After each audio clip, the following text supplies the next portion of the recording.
मेरे last post पे head and neck radiotherapy को लेके मुझे बहुत सारे ऐसे क्वेश्चंस मिले थे जिसमें कि पेशेंट या उनके अटेंडेंट इस बात से परेशान थे कि रेडियोथेरेपी खत्म होने के बाद जो कॉम्प्लिकेशंस है उससे उनकी रोज़मर्रा की जीवन में जो दिक्कतें या जो क्वालिटी ऑफ लाइफ का डिटोरिएशन है उसको कैसे कॉम्बैट किया जाए। तो रेडियोथेरेपी मुंह और गले के कैंसर में एक प्रभावी उपचार होता है, लेकिन इसके कुछ एक्यूट और लेट कॉम्प्लिकेशंस होते हैं। एक्यूट कॉम्प्लिकेशंस जैसे कि मुंह में छाले आना, चमड़ी के बाहर से रिएक्शंस आना, स्किन पीलिंग होना और गले में लार का गाढ़ा होके चिपचिपा होके जमना। इस दौरान आपकी चूंकि रेडियोथेरेपी चल रही होती है तो आप अपने डॉक्टर से सलाह लेते रहते हैं, उसको मैनेज करते हैं। मुंह की सफाई, पेन किलर्स और जो मेडिसिन होती है उससे ये कॉम्प्लिकेशंस मैनेज किए जाते हैं। लेकिन बात यदि लेट कॉम्प्लिकेशंस की करें, ऐसे कॉम्प्लिकेशंस जो रेडियोथेरेपी खत्म होने के कुछ महीने बाद आते हैं और मरीज की जो डेली की लाइफ है उससे इफेक्ट होती है।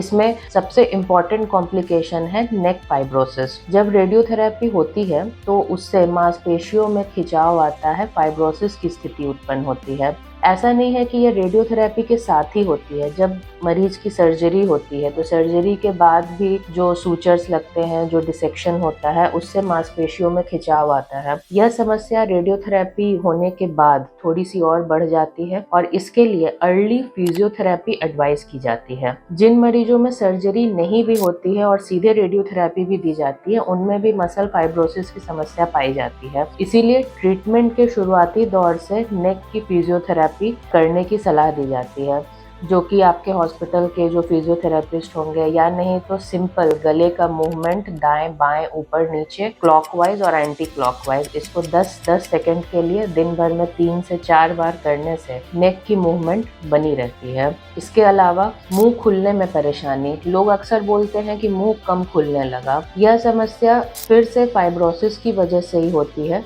जो हमारे जबड़े के मसल्स होते हैं उनमें थोड़ा मोटापन, थोड़ी थिकनेस आ जाती है। इसके लिए जो माउथ ओपनिंग डिवाइसेस होती है वो एडवाइस की जाती है। ऑपरेशन के बाद सर्जरी, मतलब जो इमीडिएट पोस्ट ऑप पीरियड होता है, या नहीं तो रेडिएशन के दौरान, रेडिएशन के बाद भी माउथ ओपनिंग डिवाइसेस से मुंह की एक्सरसाइज, जबड़ा खोलने की एक्सरसाइज की जाती है। यदि माउथ ओपनिंग डिवाइसेस नहीं है तो सिंपल आइसक्रीम की स्टिक को मुंह में लगा के एक के ऊपर एक करके मुंह को खोलने का प्रयास किया जाता है। यह कॉम्प्लिकेशंस लंबे समय तक रहते हैं और इनको मैनेज भी लंबे समय तक करना होता है। छोड़ देने पे अक्सर वापस मुंह धीरे धीरे फिर बंद होने लगता है।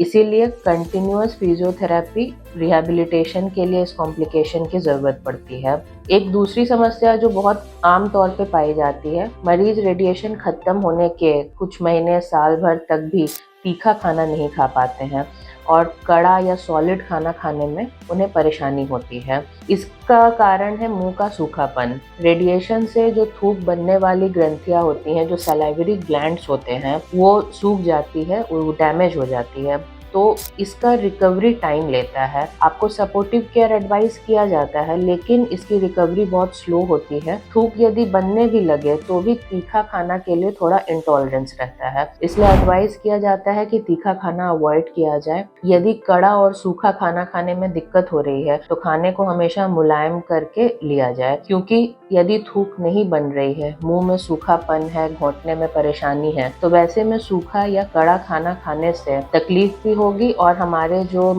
ओरल लाइनिंग्स है और जो गले की लाइनिंग्स है उसके छिल जाने की भी समस्या रहती है। तो ये समस्याएं शुरू से हमें पता होती हैं, हम मरीज को हम लोग समझाते हैं और अकॉर्डिंगली जो मरीज की फिजियोथेरेपी है, रेडियोथेरेपी के बाद आपके आम जीवन में जो बदलाव होंगे, खाने पीने में बदलाव होंगे, वो समझा के मरीज को भेजा जाता है। इसके बाद भी यदि कोई समस्या रहती है, कोई ऐसी दिक्कत होती है जो लंबे समय तक आपको परेशान करे, जिसकी वजह से आपकी डेली लाइफ हैम्पर हो रही हो, तो अपने ऑन्कोलॉजिस्ट से जरूर संपर्क करें। हमारा उद्देश्य केवल ट्रीटमेंट करना नहीं है, ट्रीटमेंट एक पार्ट है।